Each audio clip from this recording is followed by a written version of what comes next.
제가 좀 몇 차례 말씀을 드렸던 일이긴 하지만 다시 좀 말씀을 드릴게요. 미국 유학 중에요, 공부하면서 제가 중간고사 시험 기간이 있었습니다.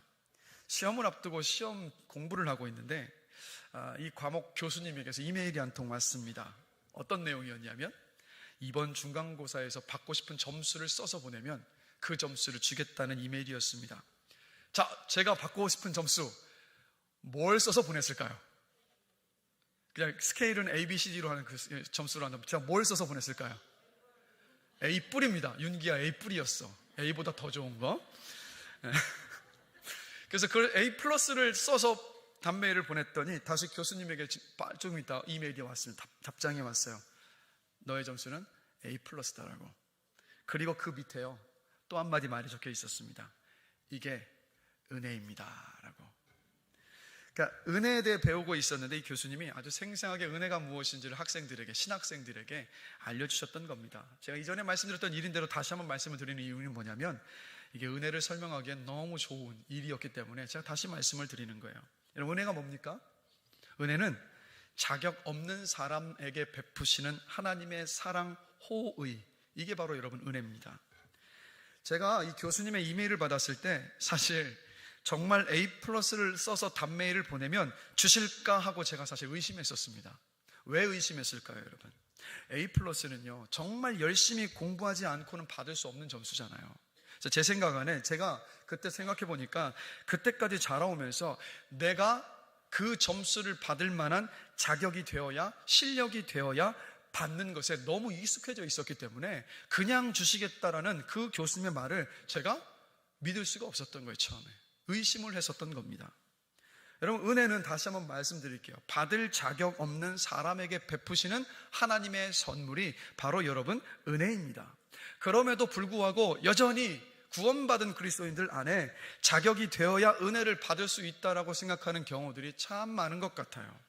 그러나 성경은요, 그렇게 말씀하고 있지 않습니다. 제가 한 가지 질문을 드릴게요. 여러분, 이걸 늘 기억하세요. 일부에도 이 질문 드렸더니 답을 말씀 못 하셨는데, 저는 항상 뻔한 질문만 하신다는 거 다들 아시죠? 그래서 뻔한 질문 다시 한번 드릴게요.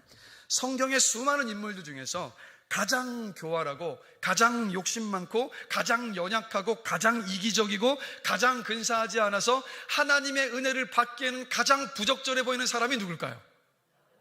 아유, 여기 2부 성도님들은 똑똑하시네요. 네, 야곱입니다. 제가 본문을 그래서 야곱의 이야기를 읽고 있지 않습니까? 네, 바로 야곱이에요. 그런데 그런 야곱이지만 야곱이 하나님의 은혜를 못 받았을까요? 아니요. 넘치는 은혜를 받은 사람이 야곱입니다. 그래서 야곱을 통해서 한번 은혜에 대해서 생각을 해보고 싶은데, 자, 야곱이 누굽니까? 아버지 이삭과 리브가 사이에 태어난 쌍둥이 형제 가운데 동생이 바로 야곱입니다. 당시에는 아버지가 죽기 전에 장자를 축복하는 어떤 관습이 있었습니다. 그래서 축복을 받은 장자는 장자의 권리를 받게 되는데, 장자의 권리는 뭐냐면 동생보다 2배 더 많은 재산을 받습니다. 그리고 무엇보다도 하나님께서 약속하신 그 약속이 장자를 통해서 이루어졌고 이어졌다는 거예요. 그렇기 때문에 장자의 축복을 받는 것은 너무나도 중요한 일이었습니다. 당연히 장자의 축복의 권리는 누구에게 있습니까? 형인 에서에게 있어요. 그런데 야곱은 나이 들어서 눈이 어두워진 아버지와 그리고 형 에서를 속이고 그 장자의 축복을 가로챘습니다. 속은 것을 안 형이 이 동생 야곱을 죽이려 했습니다. 그것을 알고 야곱은 형이 두려워서 그 고향 집을 떠나서 멀리 외삼촌 라반의 집으로 도망을 쳤습니다. 자, 아버지와 형을 속이고 장자의 축복을 가로챈 야곱입니다. 그러면 그 인생이 탄탄대로야 되지 않습니까? 성공 가도를 걸어야 되지 않겠어요? 막 좋은 일만 있어야 되지 않겠습니까? 그러나 그때부터 야곱의 인생은 정말 힘든 인생의 시작이었다라는 것, 연속이었다라는 겁니다. 뛰는 놈 위에 난 놈 있다는 속담처럼 아버지와 형을 속인 야곱인데, 이 야곱보다 더한 누구를 만났냐면 외삼촌 라반을 만났습니다. 20년 동안 이 외삼촌 라반이 야곱을 속이고 20년 동안 품삯 한번 받지 못한 채 죽도록 일해야 했었던 야곱입니다. 부인이 넷이나 있었어요. 근데 이 4명의 아내 때문에 고민 많았고 곤란한 일도 자주 겪었습니다. 가장 사랑했었던 아내인 라헬과는 함께 있을 수가 없었던 거예요. 자식들도 속을 썩였습니다. 장남 르우벤은요, 야곱의 첩이었던 아내였던 비라와 관계를 맺어서 야곱을 너무 힘들게 만들었습니다. 또 10명의 아들들이 또 어떻게 합니까? 야곱이 제일 사랑했었던 11번째 아들 요셉을 시기해서 노예로 팔아버렸습니다. 거기에다가 야곱의 인생 전체를 보면요, 어떤 인생이었냐면 도망다니는 인생이었어요. 형 에서를 피해서 하란의 외삼촌 라반의 집으로 도망쳤습니다. 하란에서는 외삼촌 라반과의 불화 때문에 고향으로 또다시 도망쳤습니다. 고향으로 돌아가는 길이 금이 환영하는 길이 아니라 형 에서가 자신을 죽일지 몰라서 전전긍긍하는 귀향길이었습니다. 고향에 결국에는 정착을 했습니다. 그런데 그 결국엔 정착했었던 고향 땅에 가뭄이 있어서 또다시 피해서 이집트 땅으로 도망했어야 했던 인생이 야곱의 인생이었어요. 얼마나 고된 인생이었던지 이집트에 내려가서 이집트 왕에게 야곱이 이렇게 고백을 합니다. 내 나이가 얼마 못 되니 우리 조상의 나그네 길에 연조에 미치지 못하나 험악한 세월을 보내었나이다 라고 고백합니다. 정말 험악한 세월을 보낸 야곱이에요. 장자의 축복을 받았습니다. 그러나 그의 인생은 축복과는 너무도 거리가 멀어 보이는 그런 인생이었습니다. 그럼 왜 야곱은 이런 인생을 살아야만 했을까요? 그 이유는요, 하나님께서 야곱을 다루시고 계셨던 겁니다. 하나님께서 야곱을 연단하고 계셨던 거예요. 그래서 야곱의 인생을 하나님께서 평생토록 연단하셨지만 그 가운데서 야곱을 다루신 가장 중요한 사건이 바로 오늘 함께 읽은 이 본문의 사건입니다. 이름하여 야복강 나루터의 사건이라고 하죠. 자, 이때 야곱은요, 외삼촌 라반을 피해서 고향 땅으로 도망치는 중이었습니다. 그런데 문제가 있었습니다. 어떤 문제냐? 장자권을 야곱에 빼앗긴 형 에서를 만나야 했습니다. 형 에서를 만날 것이 두려워서 야곱이 어떻게 했냐면 자신의 전 재산과 가족을 네 대로 나누었습니다. 그리고 오늘 본문 24절을 보면 야곱은 홀로 남았더니 어떤 사람이 날이 새도록 야곱과 씨름하다가 라고 말하고 있죠. 흔히 우리는 이 본문을 이 씨름을, 야곱이 했던 씨름을 기도라고 생각을 합니다. 26절에서 야곱이 하나님의 사자를 붙잡고 당신이 내게 축복하지 아니하면 가게 하지 않겠습니다 라고 말했던 이 말 때문에 이 야복강 나루토의 이 씨름이 기도라고 생각을 합니다. 기도의 관점으로 볼 수도 있습니다. 그러나 조금 더 이 말씀을 세밀하게 세심하게 살펴보면 전혀 또 다른 은혜와 진리가 있다는 것을 우리가 알 수가 있어요. 먼저 야복강가의 이 씨름이 야곱이 하는 기도라고 한다면 누가 이 씨름을 걸어야만 합니까? 야곱이 걸어야만 하지 않습니까? 그러나 오늘 본문을 보시면 24절에 보면 이 씨름을 걸어온 사람은 야곱이 아니에요. 하나님의 사자가 야곱에게 씨름을 걸어왔습니다. 두 번째로 이 씨름의 승부가 누구에 의해서 판가름이 나는지 그걸 우리가 생각해 봐야 되는데, 야곱에게 씨름을 걸어왔었던 하나님의 사자는요, 날이 새도록 야곱과 싸웠습니다. 그런데 오늘 보면 25절 함께 보실까요? 자, 우리 함께 한 목소리를 읽어보겠습니다. 자기가 야곱을 이기지 못함을 보고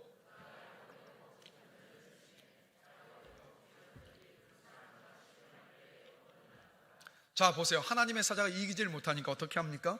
야곱의 허벅지 관절을 치시고 난 다음에 그곳을 떠나려고 했단 말이에요. 이렇게 보면 오늘 본문의 이 사건은 야곱이 하나님께 길을 쓰고 매달려서 원하는 것을 얻어내는 이야기가 아니라는 것을 우리가 알 수 있어요. 오히려 반대로요, 하나님이 야곱에게 요구하실 것이 있으셔서 씨름을 걸어오셨던 겁니다. 그런데 하나님의 의도대로 풀리지 않으니까 안 되겠다는 판단을 내리시고 야곱을 떠나려 하셨던 거예요. 그래서 여러분, 이 사건을 잘 이해를 하려면 이 야복강 나루토의 이 싸움을 벌이기 전까지 야곱이 어떠한 삶을 살아왔는가를 우리가 생각해 봐야 합니다. 야곱은 이 야복강 나루토에 이르기까지 평생토록요, 인생은 내 것이라 생각하며 살아왔습니다. 내가 내 인생의 주인이라고 생각하며 살아왔습니다. 그래서 내 경험, 내 지식, 내 꾀, 내 의지, 내 방식으로만 살아왔어요. 그래서 야곱이 분명히 하나님을 알았습니다. 그러나 야곱의 인생에 있어서 하나님은 중요하지 않았어요. 그럼에도 불구하고 형에게서 장자의 명분을 빼앗을 때도, 아버지를 속이고 장자의 축복을 가로챌 때도, 그리고 그때도 하나님은 묵묵히 야곱을 지켜보고 계셨어요. 그런데 그러다가 야곱의 이런 모든 행동들을 하나님이 쓸모없게 만들어 버리셨습니다. 장자의 축복을 받았지만 야곱은 형 에서를 피해서 도망쳐야 됐습니다. 도망쳐간 그 하란에서 여러 꾀를 내서 부자가 됐습니다. 그러나 외삼촌 라반과의 불화로 인해서 더 이상 함께할 수 없어서 어쩔 수 없이 고향으로 돌아와야만 했습니다. 금의 환영해야 되는 것 맞지 않습니까? 부자가 되었으니까. 그러나 형 에서가 400명이나 되는 자신의 부하들을 데리고 자신을 만나러 온다라는 그 소식 때문에 간담이 서늘해졌습니다. 이 소식에 야곱이 재산과 일행을 네 때로 나누었습니다. 각 때마다, 각 무리마다, 네 무리마다 형 에서에게 줄 선물을 다 준비한 거예요. 어떤 계획이었습니까? 그래, 한 번 줘서 형 에서의 마음이 돌아가지 않으면 두 번째 선물을 받고 세 번째 선물 받고 네 번째 선물을 받으면 그러면 형이 마음이 누그러지겠지라고 계획했던 겁니다. 그리고 야곱은요, 야복강가에 홀로 남아 있었던 겁니다. 한마디로 야곱은요, 지금까지 이 야복강 나루터에 도착하기 전까지 자기의 인생은 철저히 자기 것이고 내 인생의 성공은 나에게 달려 있다라고 생각해 왔었던 사람이었습니다. 그래서 야곱이 세웠던 모든 계획도 야곱이 생각할 때는 완벽한 계획이었던 거예요. 이때 하나님께서 야곱에게 찾아오셨던 겁니다. 이렇게 말씀하셨던 거예요. 야곱아, 아직까지도 네 인생의 주인이 너라고 생각하니? 너 인생의 주인은 네가 아니라 바로 나란다. 너의 생사화복을 주관하는 이는 너가 아니라 바로 나 하나님이다 라고 이것을 야곱에게 확인시켜 주시기 위해서 야곱에게 하나님께서 씨름을 걸어 오셨던 겁니다. 그런데 야곱은 끝까지 내 인생의 주인은 나라고 버텼던 거예요. 그러자 하나님은 너는 끝까지 지지 않고 너 마음대로 살아가고 싶구나. 그래, 알았다. 그러면 어디 너 혼자 잘 살아봐라 하시면서 야곱의 허벅지 관절을 치시고 그 자리를 떠나시려고 하셨던 겁니다. 그래서 이 야복강 나루터의 사건은요, 하나님이 몸소 인생 가운데 찾아오셨음에도 불구하고 쉽게 항복하지 않는, 하나님을 붙잡고 의지하지 않는, 내 인생의 주인은 여전히 나라고 주장하는 사람의 이야기라는 것. 예수님께서 이 땅에 오셨을 때도 똑같았습니다. 많은 이적과 기사를 보여주셨습니다. 말씀을 직접 전해주셨습니다. 말씀을 전하신 그대로 사는 모습을 직접 보여주셨습니다. 그럼에도 불구하고 예수님 곁에 가장 가까웠다고 했었던 제자들마저도 예수님을 따르지를 않았습니다. 그런데 야곱의 모습이, 예수님의 제자들의 모습이 저와 여러분들의 모습 아니던가요? 우리도 똑같습니다. 예수님께서 물과 피를 다 쏟으시고 나를 위해서 죽으신 구세주시요 내 인생의 주인이라고 말로는 고백하지만, 그러나 우리의 인생 속에서 내 주인이시고 내 구세주이신 주님은 아랑곳하지 않고 살아가는 순간들이 얼마나 많습니까, 여러분? 당장 멀리 바라볼 것도 없고 이번 한 주를 돌아보십시오. 얼마나 여러분의 인생의 주인이신 주님을 신경 쓰시면서 의지하시면서 붙잡으시면서 살아오셨던가요? 야곱의 허벅지 관절을 치신 일은요, 하나님께서 야곱에게 이렇게 최후 통첩을 보내신 거예요. 내가 떠나면 너는 이제 끝이다. 여러분, 야곱이 형을 피해 집이 있던 브엘셰바를 떠나서 멀리 하란 땅까지 가면서 중간에 베델에 지쳐서 잠시 머물러 쉬었습니다. 근데 그 베델까지 가는 길은요, 하루길이 훨씬 더 넘는 길인데 성경을 보면요, 야곱은 하루도 채 되지 않아서 그 베델에까지 도착했어요. 뭘 말합니까? 야곱은 달리기를 잘하는 사람이었어요. 달리기에 자신 있는 사람이었습니다. 그럼 오늘 본문에 보시면 가족들을 먼저 내 떼를 보냈잖아요. 그리고 마지막에 자기가 남았잖아요. 이게 뭔지 아세요? 마지막에 네 번째 선물까지도 형이 받아주지 않으면 그럼 난 도망가겠다라는 거예요. 내 인생, 내 잘하는 달리기로 내 인생은, 내 생명은 살리겠다라고 마지막 계획까지 다 세워놨던 겁니다. 그런데 어떻게 하셨습니까? 달리기에 자신이 있었던 야곱인데 그 허벅지 뼈를 하나님이 치신 거예요. 선물과 가족들 다 먼저 보내고 여차하면 도망칠 마지막 최후의 보루, 가장 자신이 있었던 그 달리기, 그것마저도 사라져버린 겁니다.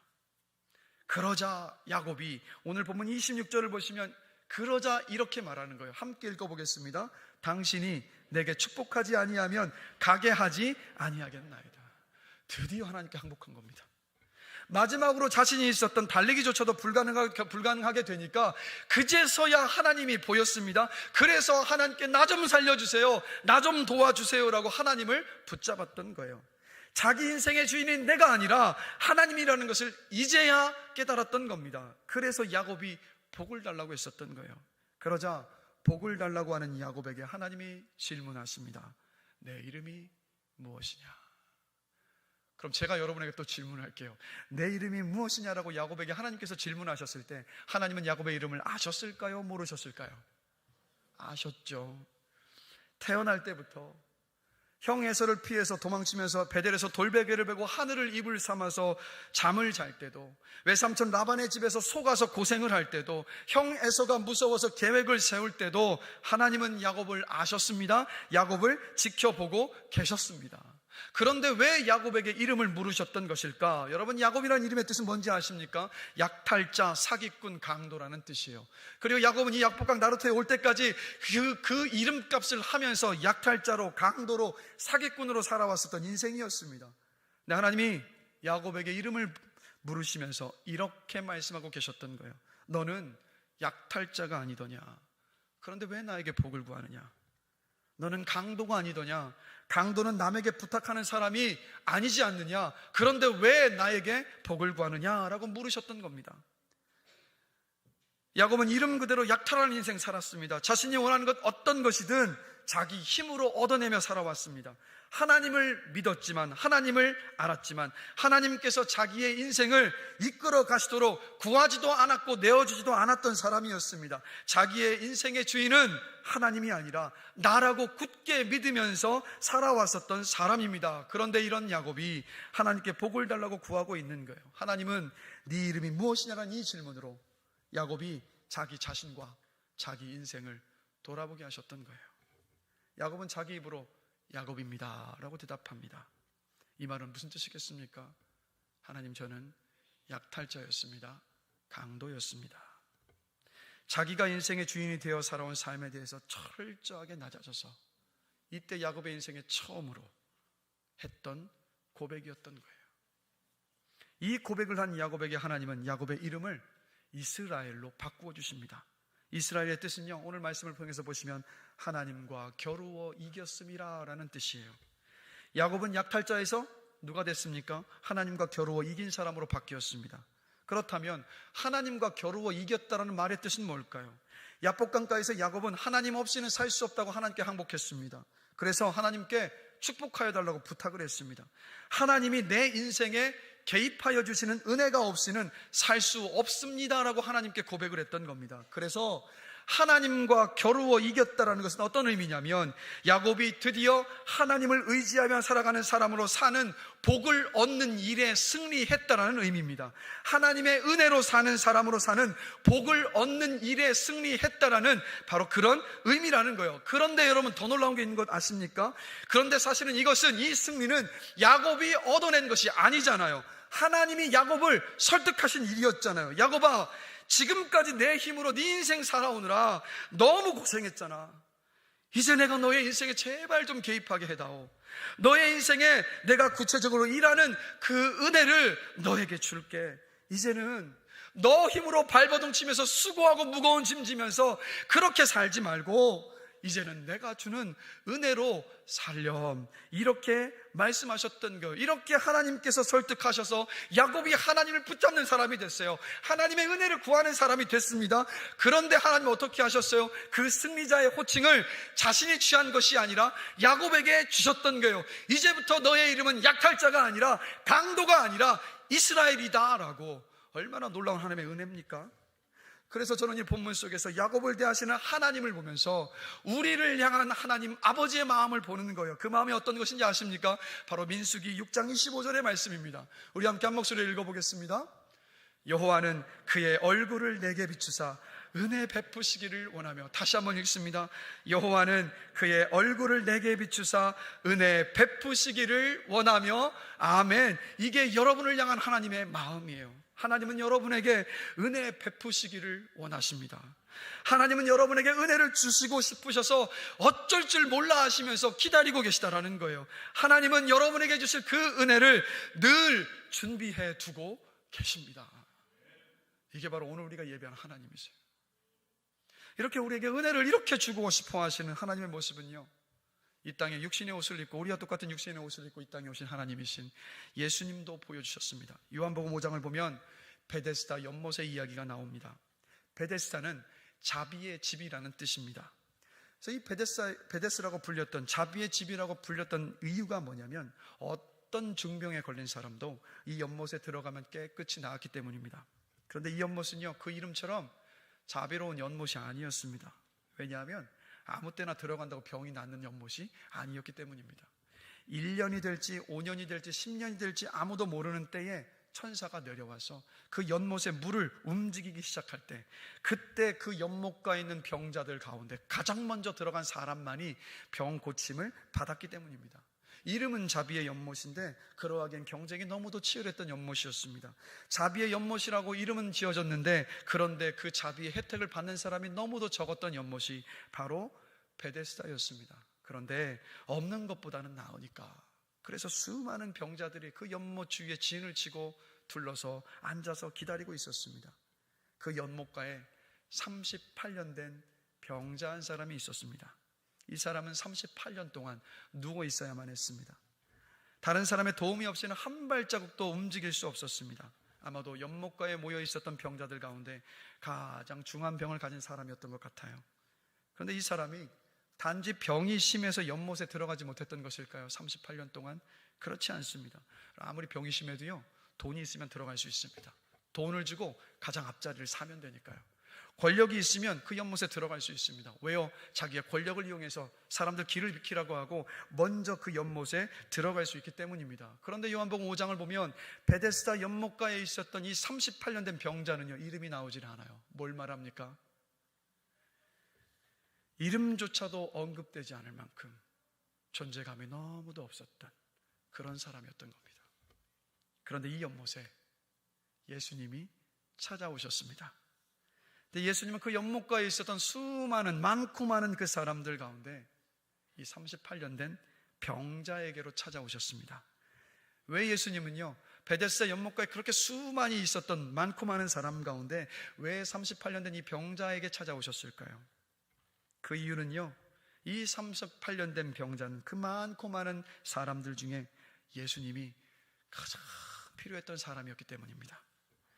돈 없고 힘도 없고 사람도 없어서 죽었다 깨어나도 베데스다 연못에 들어갈 수 없는 그 한 사람을 예수님께서 찾아오셨던 겁니다.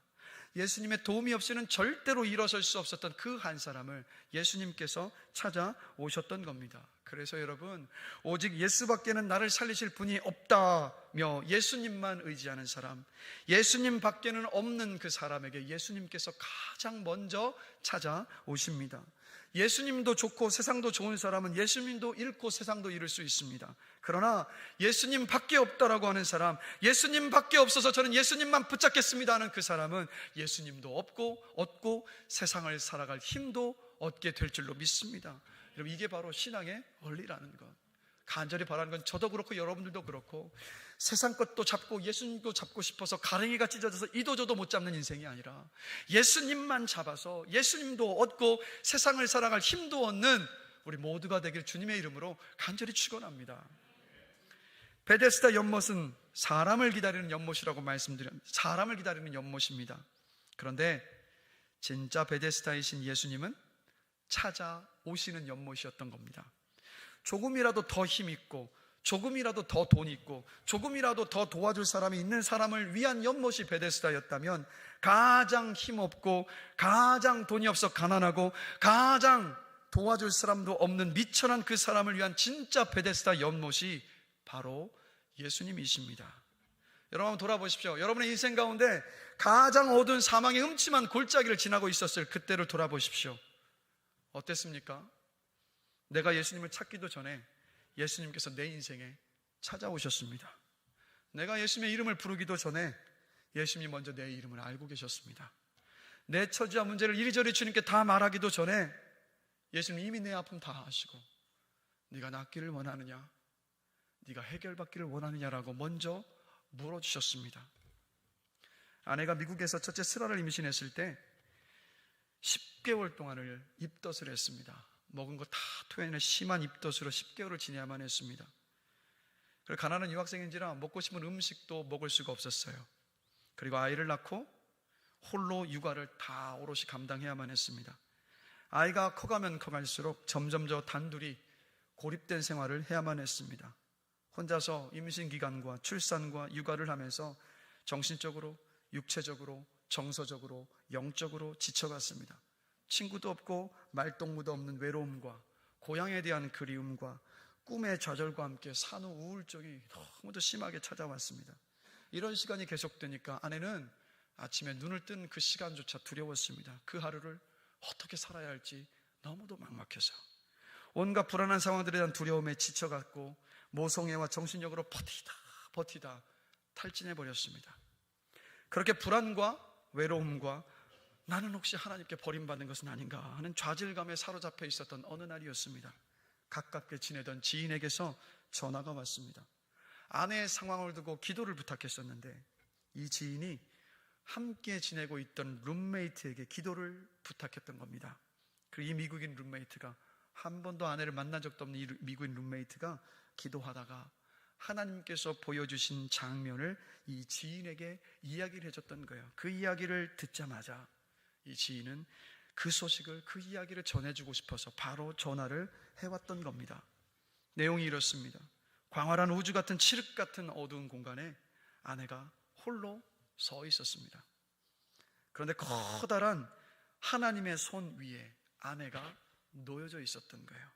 그리고 그냥 놓여져 있었던 것이 아니라 하나님께서 그 손 위에 아내를 두시고 하나님의 그 넓은 손으로 아내를 감싸 안아 보호하시는 그 모습을 기도 가운데 봤다라는 거예요. 아내가 지쳐 쓰러져 갈 때, 살 소망과 의지마저도 다 사라져갈 그 순간, 하나님도 나를 떠나신 것은 아닌가, 하나님이 혹시 나를 버리신가 하는 그 마지막 그 절망의 순간에도 하나님은요 우리 아내를 기억하고 계셨습니다. 그리고 하나님은 우리 아내를 찾아오셨습니다. 이 일로 아내는요 위로를 받았습니다. 다시 일어설 힘을 얻었습니다. 다시 살아갈 소망을 찾았어요. 여러분 기억하십시오. 우리 예수님은요 힘 없고 외로운 인생을 찾아오시는 주님이십니다. 기다리시는 분이 아니시라 내 삶의 현장에 먼저 찾아오시는 분이십니다. 야곱에게 찾아오셨던 것처럼, 38년 된 병자에게 찾아오셨던 것처럼, 고통과 괴로움 가운데 몸부림치던 제 아내에게 찾아오셨던 것처럼 여러분에게 찾아오셔서, 나에게 찾아오셔서 은혜 주시기를 기뻐하시는 아버지 하나님이십니다. 여러분 이게 의심이 되십니까? 믿어지질 않으세요? 여러분 이 자리에 어느 누구도 먼저 하나님을 찾은 사람 없습니다. 먼저 하나님을 사랑한 사람도 없습니다. 하나님께서 나를 먼저 찾아오셨습니다. 하나님께서 먼저 나를 사랑해 주셨습니다. 하나님께서 먼저 나를 찾으시고 나를 사랑하셔서 나 하나뿐인 아들 예수님을 내 죄를 대신하여서 십자가에서 죽게 하셨습니다. 다른 어떤 것도 요구하지 않으시고 이 하나님의 사랑을 받아들일 때, 예수님의 십자가와 부활을 믿을 때 예수님을 내 인생의 구주요 내 인생의 주인이라고 인정하는 그 믿음만을 보시고 하나님 어떻게 하셨습니까? 내 죄를 용서하시고 구원하여 주시고 하나님의 자녀 삼아 주셨습니다. 천국의 약속, 영생의 약속을 저와 여러분에게 주셨습니다. 그래서 존 뉴턴이 어메이징 그레이스라는 그 찬양의 속에서 가사를 이렇게 시작하지 않습니까? 나 같은 죄인 살리신 주 해놀라와 잃었던 생명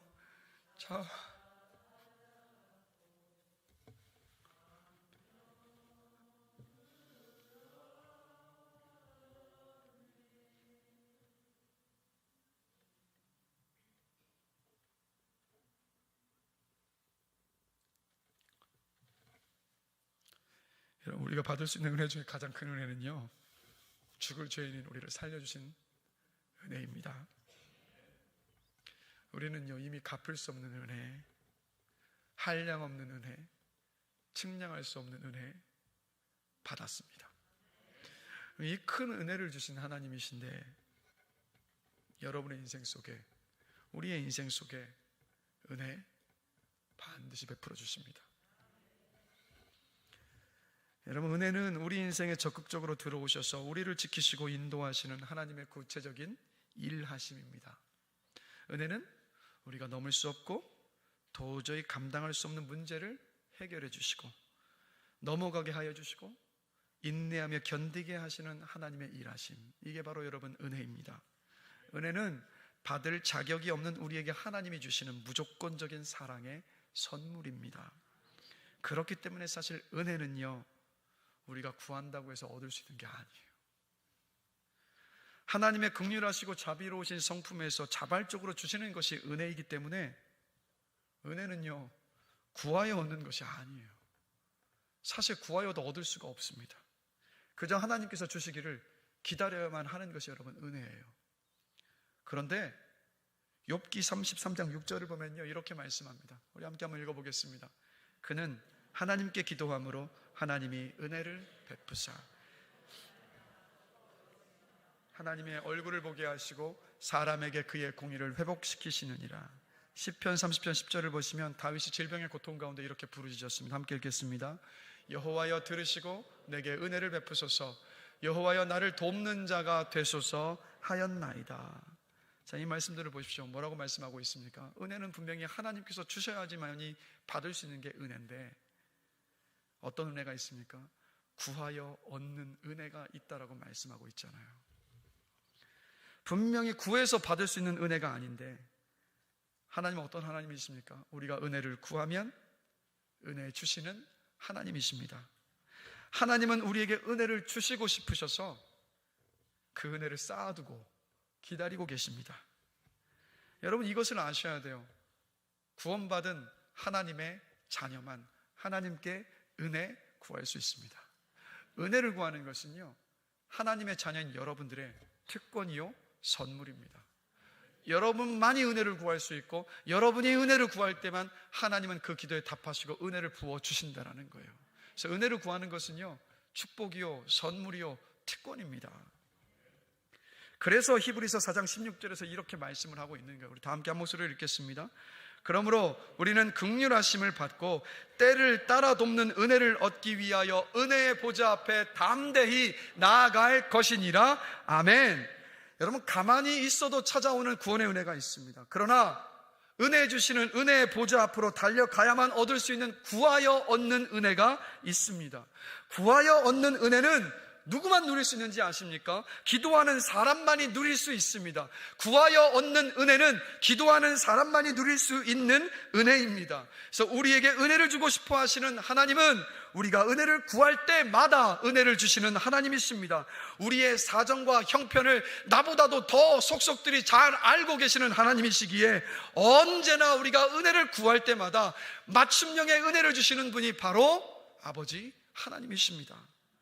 우리의 형편에 맞는 그 은혜를 주실 것을 예수님께서 직접 이렇게 말씀하셨어요. 마태복음 7장 9절에서 11절 말씀입니다. 함께 힘차게 읽겠습니다. 너희 중에 누가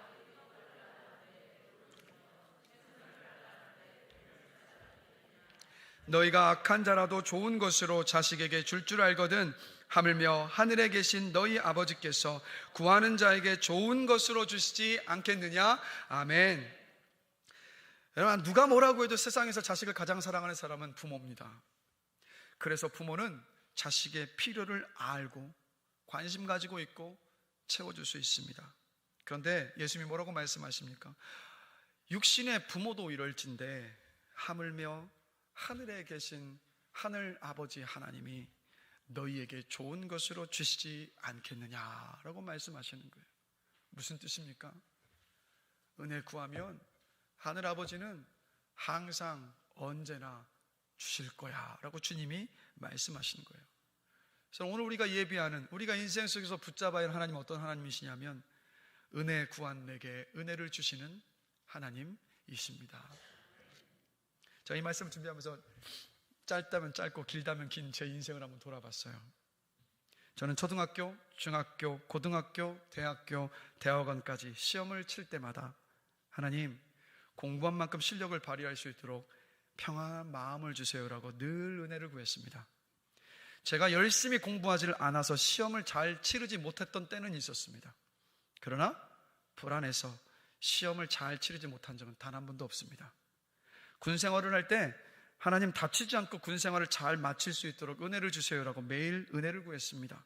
제대하기 전날 주일 저녁 마지막 예배에서 26개월의 군 생활을 돌아보니까 단 한 번도 의무실 신세를 진 적이 없었습니다. 미국 유학 중에 학비가 없어서 하나님 학비 주세요. 학비 없으면 저 한국으로 돌아가야만 돼요 라고 은혜를 구했습니다. 그런데 학교 담당 직원도 이유를 알 수 없는 장학금을 저에게 주셔서 공부를 마칠 수 있었습니다.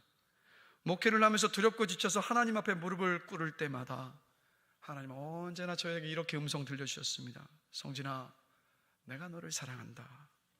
그러시면서 위로하여 주셨고 용기를 주셨고 또 하나님께 소망을 두면서 인내하면서 견디게 하셨습니다.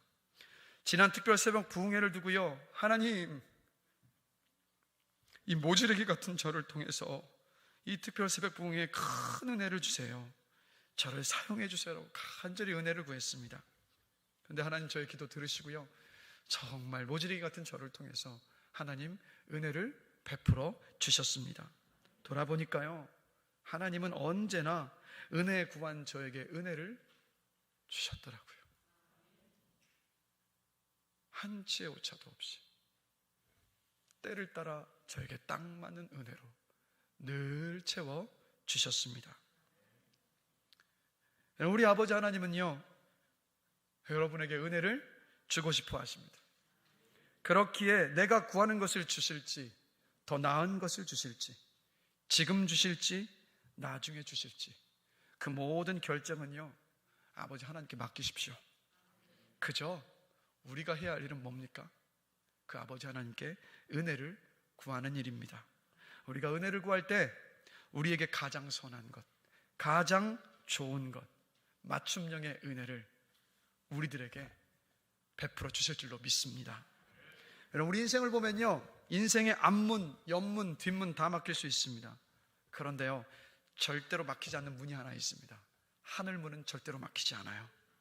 우리 인생의 모든 문제와 상황들에 대해서 하나님께 하늘문을 열고 은혜를 달라고 기도하시는 여러분 되시길 주님의 이름으로 축원합니다. 그럴 때 하나님께서요, 기다리셨다는 듯이 기뻐하시면서 여러분에게 주고 싶으셔서 쌓아두셨던 그 은혜, 준비해 두셨던 그 은혜를 쏟아 부어주실 줄로 믿습니다. 제 간절한 바람은 뭔지 아십니까? 여러분의 삶 가운데 은혜를 구하는 기도가 회복되어져서 쏟아지는 하나님의 은혜 가운데 사시는 여러분들이 되시기를 주님의 이름으로 간절히 축원합니다.